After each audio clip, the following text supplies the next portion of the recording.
Giving and receiving correction. I was kind of excited that, how many of you actually, this is a helpful teaching, because I had people come and ask questions, and so hopefully we can cover some more things, because there's actually a lot of things you can say and a lot of good practical stuff. So let me just start out here. I'm going to do probably a little bit of a review, but first of all, Proverbs 3:11 and 12, I want to say this. This is in the New Living Translation. My child, don't reject the Lord's discipline, and don't be upset when he corrects you. For the Lord corrects those he loves, just as a father corrects a child in whom he delights. Okay, so correction, when it's done right, is actually an act of love. Okay? And this scripture actually is quoted again in the New Testament. The writer of Hebrews quotes this one also. So it's a New Testament principle too. God does discipline, but because he loves us, and it comes in the form of correction. And when done, when I say this, when done right is an act of love. Now, even when it's done wrong, you can be doing it out of love, but sometimes when it's done the wrong way, it don't seem like it's out of love, okay? Now, sometimes when it's done the right way, it don't seem out of love, like it's love, but it is, okay? I mean, there's times where your kids feel like when you correct them, you don't love me. I don't know if your kids have ever said that, but you don't love me. But really, it is an act of love. They just don't see it that way, okay? But correction should always be for the purpose of helping people grow and get better, okay? And so we covered Matthew 18 last week. It said, moreover, if a brother sins against you, go tell him his fault between you and him alone. If he hears you, you've gained a brother, okay? If he will not hear, take with you one or two more, that by the mouth of two or three witnesses the word may be established. So Jesus kind of gives some advice here, this is how it should be done. If you need to bring some correction to somebody, this is how you do it, okay? And then we also talked about last week the Matthew 7, before you even go to somebody with their faults, you need to take care of your own issues first, right? That was the whole plank and speck teaching, okay, out of Matthew 7. But now, afterwards, Jonathan mentioned this to me. I thought it was really good. How many of you ever had a speck of something in your eye? I mean, I'm sure everybody would say, yeah. Okay, how bad is that, right? Okay, when I was younger, my mom would do this. I get something in my eye. She'd come up. You ever had your mom do this? Open your eye and stick something in there? Like a cute, come on. All right. But if they get it out, isn't that good? Okay, so really, when you get the speck out, it feels good, don't it? It feels better. She corrected me. It's not good yet. It's a little bit better. Well, see, that's the way correction should be, that when you actually correct the right way, it should actually feel good, okay? Now, anybody ever try to get a speck out of somebody else's eye while you've got a speck in your own or a plank in your own? You can't do it, can you? No, I can't even see. So really, you need to deal with yourself before you try to deal with somebody else, because it just doesn't work any other way, okay? And so that was last week. And then we talked about Galatians 6:1. Brother, if anyone caught in a trespass, you are spiritual. Again, spiritual, I think that's the same as you who have dealt with your plank, okay? Took care of that stuff. Should restore. The purpose, again, of correction is restoration in a spirit of what? Gentleness, okay? Why? Because that's the way correction is received better. Okay? Why correct somebody when you get done correcting? They don't get it because you've done it in such a way that hurts. Okay? And so that's why he says do it in a spirit of gentleness. Now, there's other scriptures that say that too. Do it in a spirit of gentleness. So that's what we talked about last week. And so I got here, there's different types of correction. Correcting those who are in sin, that's what Galatians is talking about, okay? So that's important, to correct those who are in sin. Again, when you've dealt with your own issues, do that. And sometimes it's better to let other people deal with some of those things, okay? But don't just say that is the thing that the pastor does, because sometimes people think that. Let the pastor know what so-and-so is doing because I don't want to deal with it, okay? No, this is for everybody to do it, but make sure you deal with it. So correcting those who are in sin or correcting those who are in deception, those are important things to deal with. But now there's other kinds of corrections I want to talk about. One thing I want to mention is sometimes correction can come in the form of helpful advice. You ever had that before where it's not really like you're in a sin problem or something, but they're just a better way of doing things, or if you did it this way, it would be received better, that kind of stuff. I want to talk about that tonight, okay? But also there's other things here I want to talk about, and I don't know if I'm going to get at this tonight. Is harsh correction ever acceptable? Okay, so she says no over here. I already heard that. No, okay. Well, I'm going to bring out some scriptures along that line, okay? And I'm not going to tell you what I'm going to say just yet, okay? Is harsh correction sometimes necessary? Okay, see, she's starting to think a little bit different now. We'll get that later. We may not get that tonight, no?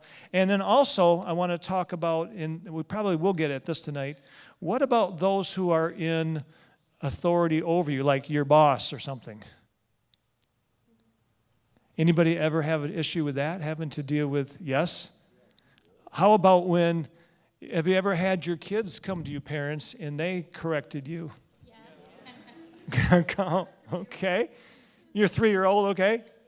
Pretty interesting because there was a time when Josiah was about 3 years old where I tried to correct him. Yeah, you tried to correct your kid, okay? Hard to correct a 3-year-old sometimes, isn't it? They know everything. It's called a teenager. Is it called a what? A three-nager, okay. But I remember one time, okay, when Josiah was about 3 years old, we were on our way to church, okay? And we come from the house, and we were going on 82, and we turned down Basswood. Remember Basswood out there? Someplace east of town. Anyway, doesn't matter what road it's on. But we went by this house, and in the front of this house, by the road, was this red car for sale, okay? And I like red, by the way. Someday I'm going to have a red truck, okay? There was this red car for sale, and Josiah was about 3 years old. We were in the car. We're on our way to church. We go past this red car. I notice this red car. Josiah's in the back. You know what he says? He says, I like that orange car. Yeah. See? Ooh. That's what I thought. That's exactly what I said. I said, Josiah, that is not an orange car. That is a red car. Of course, he's 3 years old, and he's just learning to talk, right? Or maybe he was 2. I don't even know. Do you remember how old he was? He was young. I just remember him saying, I like that orange car. And I said, Josiah, that is a red car. And Josiah didn't even say a word. He just, quiet. We went on our way to church, okay? I'm like, he got it, right? Just like that. No back talk, okay? 3 years old. We're doing good, yeah. Okay, until the next time we go to church. What happens? We go down Basswood. There's that red car for sale in front of the house. We go past that red car, and Josiah says, I like that orange car. Yeah. And I said to him, Josiah, that is a red car. Okay, I can tell some parents are already getting frustrated because your kids are doing the same thing, right? I like that orange car. Josiah, that is a red car. I'm arguing with the 3-year-old. We go on to church. Next time we go, same thing. We go past that. I like that orange car. I'm getting frustrated. I remember the frustration, okay? I'm thinking my kid's going to grow up and he is not going to know his colors, right? Okay, he is going to flunk out of kindergarten, all right? He didn't know what red was, okay? Okay. But this is red car for sale in front of the house. But this is what happened. One day we go by down Basswood and that red car was gone. It was sold. But we go past that house and Josiah says, I like that orange car. And I look and there's this little Tykes car up by the house. And guess what color it was? There was this orange little Tykes car up by the house. He never saw this car that I'm looking at. He's looking at this one up by the house, and he says, I like that orange car. So here I am, a dad, trying to do my best to correct my 3-year-old. Yes. And he actually was probably thinking, I wish my dad knew his colors. You know? Because that car ain't red. That car is orange. But the thing is, he knew he was right. And he was not going to change. Ever try to correct somebody where they were right and you thought you were right and you're trying to correct? So you know something? Before you correct people, you probably need to know and be on the same page, don't you think? Okay, we're going to talk about that today. We're going to talk about being on the same page and how to do that, because it makes, you know something, a lot of times, a lot of correction doesn't have to happen. You know, I thought that this was very important, because knowing your colors for a 3-year-old, to me, was an important thing, okay? Maybe it wasn't that important. Obviously, Josiah thought, Dad, I already know my colors, okay, so what's up? Today, I am going to talk about a story here. This is in Exodus chapter 18. And I think this is probably a pretty good story that teaches how to correct the right way. And actually, it's a good story in how to receive correction the right way, okay? And so, Exodus 18, verse 1, I'm going to read this one. This is a story when Moses took the Israelites out of Egypt, and they came out, and now they're in the land. They're coming into the land of Canaan. They're not in the land of Canaan, but they're on their way there. And Jethro, Moses' father-in-law, comes to visit him. And this is what it says. And Jethro, the priest of Midian, Moses' father-in-law, heard of all that God had done for Moses and for Israel, his people, and the Lord had brought Israel out of Egypt. Then Jethro, Moses' father-in-law, took Zipporah, Moses' wife, after he had sent her back with her 2 sons. See, Moses sent his wife and his kids back when he was in Egypt doing all that, of whom the name of one was Gershom, for he said, I have been a stranger in a foreign land. And the name of the other was Eleazar, for he said, my God, or the God of my father was my help, and delivered me from the sword of Pharaoh. And Jethro, Moses' father-in-law, came with his sons to his wife, to Moses in the wilderness, where he was encamped at the mountain of God. And now he said to Moses, I, your father-in-law Jethro, am coming to you with your wife, your 2 sons, and her 2 sons with her. So Moses went out to meet his father-in-law, bowed down, kissed him. They asked each other about their well-being, and they went into the tent. And Moses told his father-in-law all that the Lord had done to Pharaoh and to the Egyptians for Israel's sake, all the hardship that had come upon them on the way, and how the Lord had delivered them. And then Jethro rejoiced for all the good which the Lord had done for Israel, whom he had delivered out of the hand of Egypt. So basically, they got together, right? And they kind of connect, and Moses explained what was going on, and so forth and so on. So anyway, a good connection again there with the two of them. But then let's go to verse 13, because here's where Jethro steps in and starts giving some good corrective advice. Verse 13, and so it was on the next day that Moses sat to judge the people, and the people stood before Moses from morning until evening. So when Moses' father-in-law saw all that he did for the people, he said, what is this thing that you are doing for the people? Why do you sit alone and all the people stand before you from morning until evening? And Moses said to his father-in-law, because the people come to me to inquire of God. When they have a difficulty, they come to me. I judge between one and another. I make known the statutes of God and his laws. So Moses' father-in-law said to him, the thing that you do is not good. Both you and these people who are with you will surely wear yourselves out, for this thing is too much for you. You are not able to perform it by yourself. Now listen to my voice. I will give you counsel, and God will be with you. Stand before God for the people so that you may bring the difficulties to God, and you shall teach them the statutes and the laws, and show them the way in which they must walk and the work they must do. Moreover, you shall select from all the people. So now what he does, he gives Moses a good plan here. Select from the people able men, such as fear of God, men of truth, hating covetousness, and such and such. Anyway, what I see here from Jethro is this. He sees something that he sees as not right, okay? But realize who he's talking to. He's talking to Moses. Moses just led these people out of Egypt, right? Moses just did all of these amazing miracles.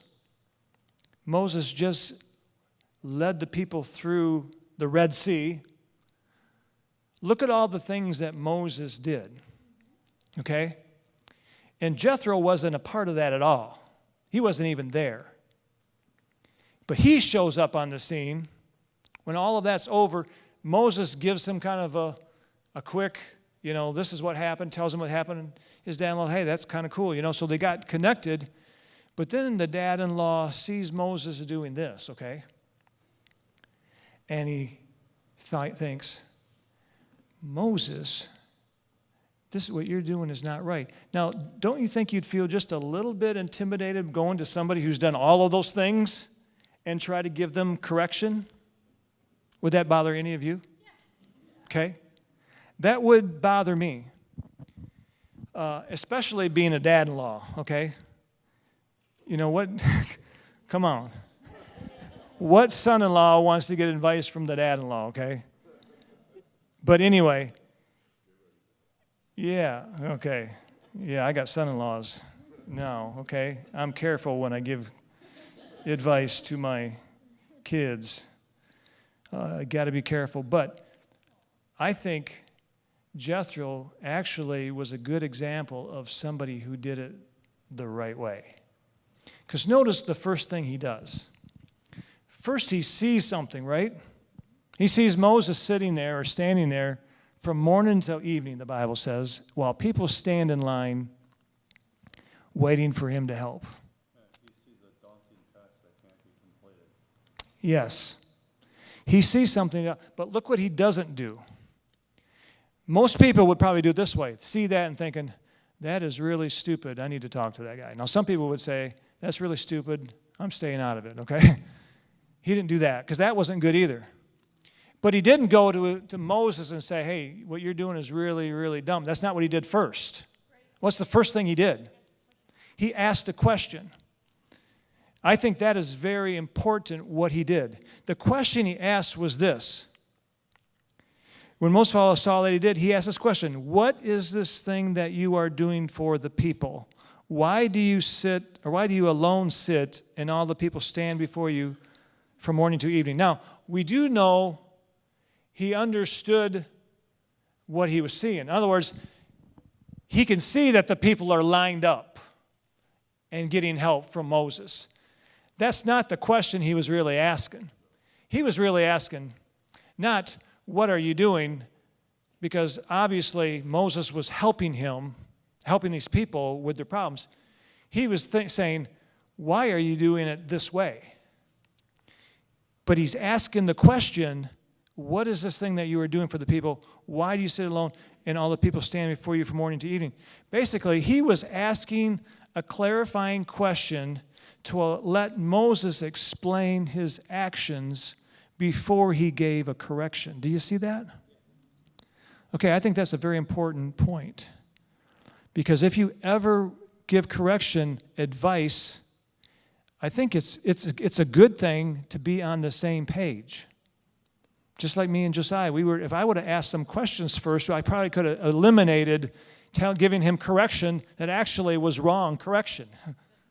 Because I didn't know what he was looking at and what I was looking at. We were looking at things totally different, okay? So Jethro says, I see what I'm seeing.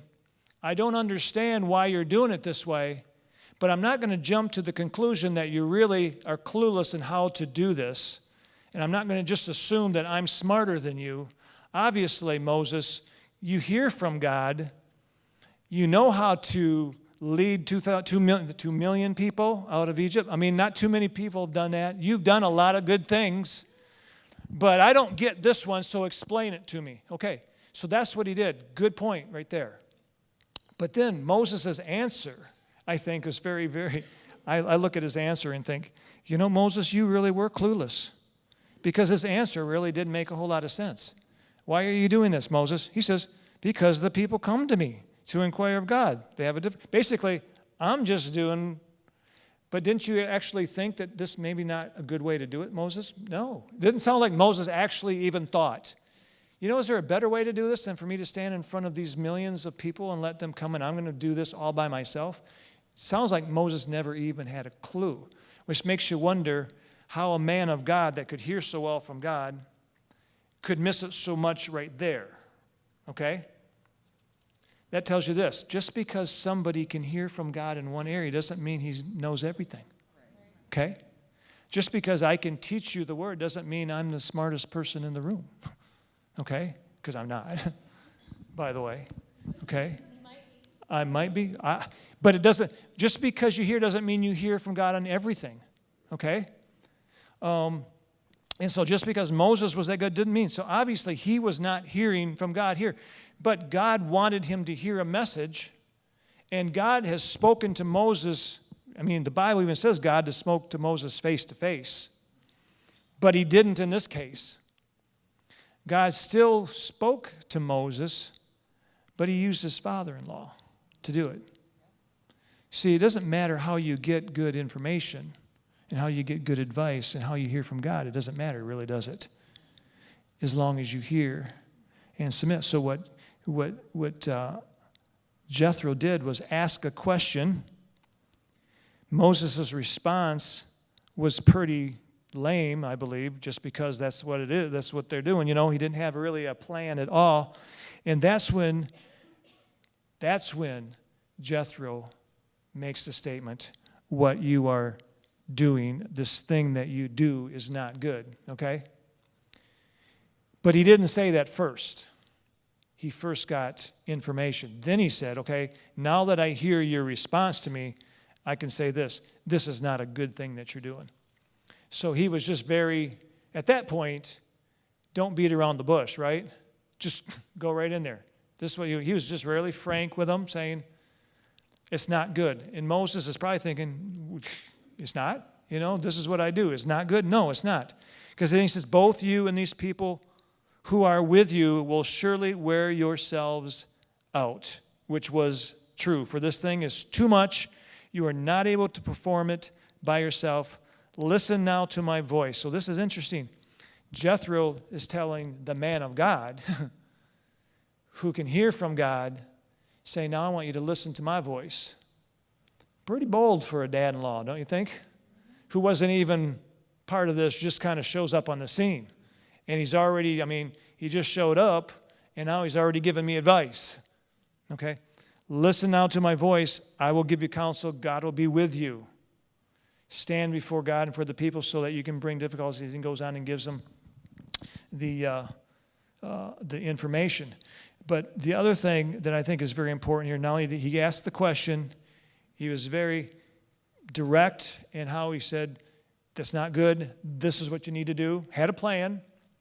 Good to have, when you're going to give people correction, don't just say you're doing that wrong. Yeah. Have a plan. He had a plan. Good, okay? If you tell somebody you're doing that wrong, what shall I do? I don't know. Figure it out. Okay? That was just stupid. No, don't do that. Okay? He had a plan, and it was a good plan because what happened? Moses then in verse 24, he says, so Moses heeded the voice of his father-in-law because he actually did it the right way. Finding out first, being very direct, having a plan. And notice this, doing all this, he did not undermine Moses in any way. Okay? Moses was still the authority. Even though he was a dad-in-law, Moses was still the leader of the Israelites. It was still Moses' job to make sure this got done right. Jethro is really just an outsider who's come in and is observing. And he didn't undermine. Yes? Moses fled Egypt. That's when they were in a covenant relationship because Jethro gave one of his daughters to Moses. Yep. So that's where it established the fact that he had the ability to speak into his life. It goes back to the burning bush experience. Where Yep. I think that has something to do with the relationship. They had a relationship. Yep. They understood covenant. Yep. They had that right. Yep. Everything yours is yours, everything's mine. So Absolutely. Yep. And they honored each other. And Jethro honored Moses. Jethro knew what he was talking about. Because he was the priest of the land long before. True. True. He had experience. Yep. Yep. Absolutely. Very good. Did you hear that? He said Jethro, he was the priest of Midian. He wasn't, he knew what he was talking about too. He had experience in that area. And so he gave advice. See, the advice he gave was good advice, and it was going to be helpful. See, that's what correction is. Correction isn't, you don't correct people just because you want to get on their case because of something they're doing wrong. It's not about that. Jethro really wanted to help Moses and really wanted to help the people and really had a good plan and went about it the right way. You see that? And he honored the authority that Moses had, okay? He observed a problem. He sought to understand it. He offered a good solution, and everything went well. I think that is a very good example of how things are done the right way, okay? And so when you have to correct somebody in authority, and see, correcting somebody in authority is not an easy thing to do. I mean, in the New Testament, Paul corrected Peter. Remember that story? So that does happen, okay? But, I mean, there's actually scriptures in the New Testament say, don't ever, how's that go? I think I even have it in here someplace. I think it was in Timothy. Do not admit a charge against an elder, which would be a leader, except on the evidence of 2 or 3 witnesses. Paul mentions that to Timothy, Timothy being the pastor of the church. Paul's just saying, if people are bringing a charge or something and trying to bring correction to somebody, there has to be 2 or 3 witnesses. Don't do that. So bringing correction to a leader is something that you can't take lightly. But here was a case where even though Moses was the leader, it was something that needed to be done. And Jethro, because of the relationship, he could do that. Now, was Jethro the only one that could have done that and nobody else? You know, God obviously chose Jethro, maybe because of that relationship, to speak to Moses that way. Okay, does that make sense? So sometimes you got to know if you're the one, if you see something that needs to be corrected, maybe you're not the one to bring the correction. Maybe somebody else needs to do it. You need to hear from God on those things.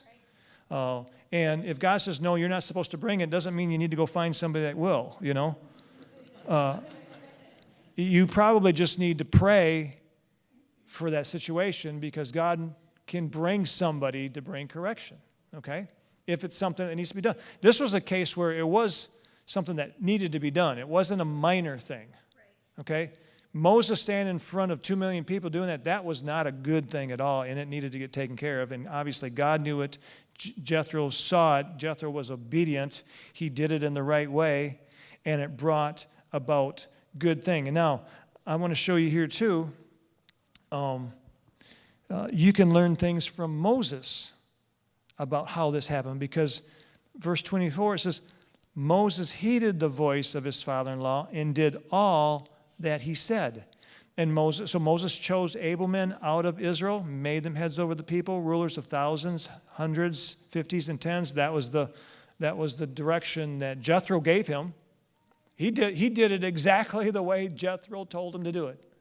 Okay? Obviously, Moses knew he's hearing from God. I hear from God all the time. Why God didn't just tell me to do it this way? But see, Moses responded the right way because, you know, Moses, he even says he was the humblest person that lived. Moses said that about himself because he wrote it, you know. But really, he was pretty humble. And this actually proves it because some leaders can say, like, okay, wait a minute here. Have you put out your rod and spread the Red Sea like I have? You know, he could get defensive. Have you thrown your staff down and it turned into a snake like I did? Have you turned water into blood like I have? I can hear from God. I don't need my dad-in-law to tell me how to do this. Come on. Some of you are thinking, yeah, that's what I would have said, okay? Because really, Moses did. So Moses did not answer that way, though. He did not answer in a prideful way. He did not get defensive and feel like Jethro was attacking him, because sometimes that can happen. People just feel attacked because, oh, you think I'm a lousy leader, right? Because I don't know how to do this. Well, no, I didn't think you're a lousy leader. You're obviously an amazing leader because Jethro can't lead 2 million people out of Egypt, But just because Moses could do that and Jethro couldn't didn't mean he couldn't get the advice. So Moses answered the right way. He didn't get defensive. He didn't brush them off as an outsider, just reading these things. He didn't try to, this is kind of funny. Sometimes when you correct people or you give them good advice, they say, oh, I was thinking about doing that anyway. Come on. I hate it. I had people say that. I was thinking, oh, yeah, it's right. I was already had that on. That was right on my list of things to do today. I was going to reach it. He didn't do that. He just basically said, oh, yeah, that is smart. Okay, good idea. I give you credit for that. Doesn't matter who gets the credit as long as it's good, godly advice. It doesn't matter. Do we sometimes feel? I know how Moses could have felt. You're like, how could I be so dumb that I'm doing it this way and it didn't even occur to me to try to do this different? He could have thought that, but he was not insecure in thinking that he's a lousy leader because he couldn't think of that. So he did. So he just really was grateful. He received it. He implemented it. It didn't matter to him if good advice came from him. It could have come from his wife. I know that's hard on guys sometimes to get really good advice from their wives. Oh, maybe not, huh? Nobody dares to say anything in this room. That was the quietest you've been all night. Nobody dares to say anything. But sometimes, it's really hard, though, if you get good advice on something that you're good at and they're not. Like if I'm working on a car or something. It seems like there was one time I was working on something and my wife said something. I thought, oh, man, I never thought of that. You don't even know how to work on cars, but, maybe if you do this, it would fix. Yeah. But that can happen. See, Moses, he just gratefully received. He implemented the plan. He didn't care where he got the advice. He knew what God was speaking. And something, the results of all of this was just blessing for everybody. Isn't that good? That's the way correction can happen. That's the way correction should happen. And so ask the question first before you start bringing correction. Make sure you're clarifying things. Make sure, okay, Josiah, are you talking about the one by the road or that one over there but the house there, okay? Stuff like that, so that you don't talk and you're trying to correct and you don't even know the situation. Okay, do those things. Honor the people when you're correcting them. Don't make them feel like they're lousy, and just it'll bless everybody. I see a hand back there. I was just going to say, it's probably good, too, to keep in mind that, like, when Moses was first called, he was going on and on about how inadequate he was, and Aaron and Miriam really came alongside him during this whole thing because God provided them to be with him. So if you started out on a godly mission and you had to kind of whine and bag about it, and God had to provide support to you, I think it's only fair that later, when you've had successes, that when God provides a support for you, that you humbly accept that without, balking, because you needed that at one point and you still need it. Exactly. Did everybody hear what she said? Yes, because Moses knew that when he started out, he didn't even want to do that. And so don't get prideful all of a sudden when, hey, I didn't want to do this, but now it's been working out pretty good, so now look who I am. And it could be that God just did this so that Moses could know, hey, I don't have to be the person that knows everything. Because we really don't. Even as leaders, you don't have to be the person that knows how to do everything. It's okay to get advice. I love it when I teach, and afterwards people will come to me and give me some other scriptures or something or add to it. That's good. And I don't even care when they come to me and say, hey, I saw that in a different way. This is what I saw there. That's okay. Because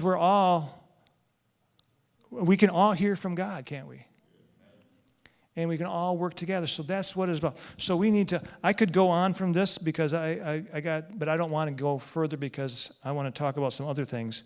But really, I think that this was just really good to learn this. Has anybody got any other questions? I see a hand way in the back there. I just had a quick comment because I saw that Jethro, he told Moses it was for his own good and was giving the correction. Make that clear. Yeah. He said it was for your own good. How he said, this is too much for you. You are not able to perform it by yourself. Basically, you can't do this. This is not an option that you can choose not to. You need to do this. And this is going to helpful. So he was very frank and very direct in giving the advice. And that's really good. Yes, Chuck.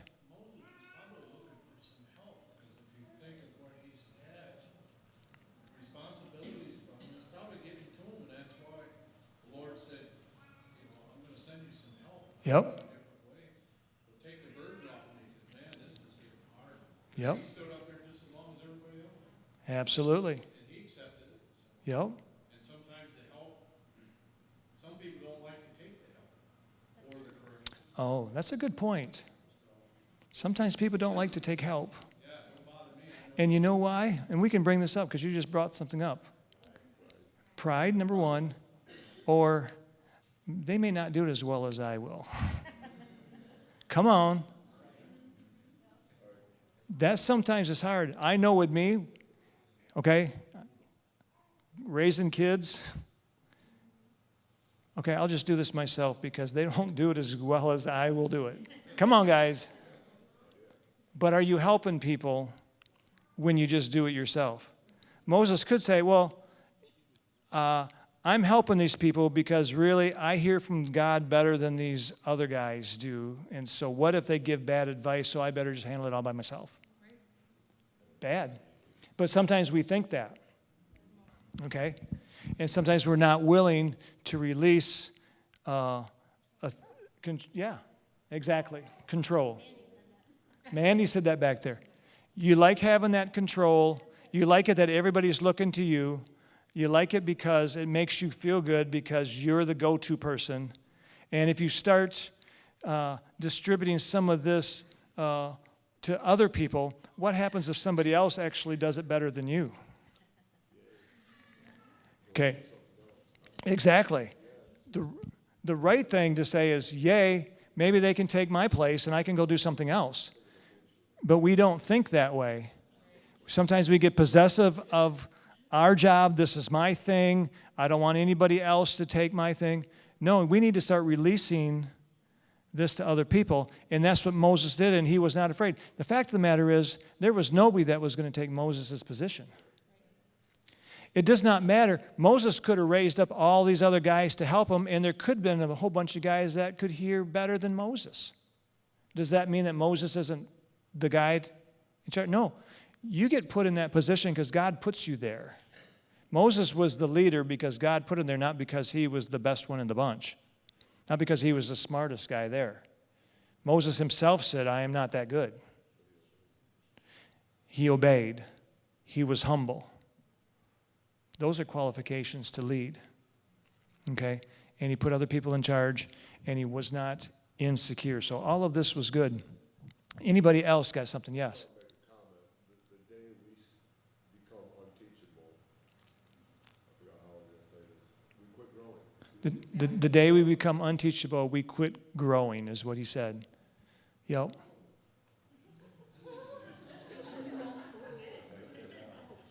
That's exactly right. Jonathan. So the last kicker I guess I have for that is Moses gave us a great example of being obedient and humbling himself. And he did all those wonderful, beautiful things that the Lord moved through him. But when it came time to enter the promised land, he did falter and he missed it by not being obedient at the end there. Exactly. So man, a God like that who heard, who was a burning bush, who had the glory all Yep. of a sudden that happened, it still came to a point in his life where he missed it greatly, where he couldn't enter the promised land because he did something that Yep. the Lord asked him to do. Yep. That to me is huge because to be in that position is still miss at that point what happened with fault or whatever. So Yeah, did everybody hear what he was saying? Yep. Yeah, so he was not perfect. He could fall just like anybody else. And so Moses, I think, was a great example. I mean, I think Jethro was great in how he handled that. I think Moses was just superb in how he received it. Oh, and that is the lesson for us, because there are going to be times, especially in a body of believers, if we're all going to grow, we all need correction. Come on. At some time you need correction. And that correction could come from your pastor, or it could come from the person sitting next to you. But does it matter? It can come from somebody in the youth room. It could come from your kids. It does not matter. If it's a word from God, you need to listen to it and just humble yourself and receive it. Yes. You know what word is, okay, so if anybody has a hard time with the word correction, you know how like we've talked about like the word rebuke Right. feels like, Uh-huh. but even if it can mean the same thing. So like I kind of look at correction like it's like redirection. Okay. Because I mean you're like just redirecting someone and Yeah. giving a different option or showing them a different way. That makes it feel even better. Yeah. Did you hear that? Correction is redirection. Really what it is just you're going this way and you need to make a course correction. You need to, because that's not the way to go. That doesn't make a person bad, okay? There's a lot of things that need correcting that are just going to help you, okay? Back here we got to. I like with that to go like with a change of perspective. It's helping somebody see a different perspective. Yeah. Very good.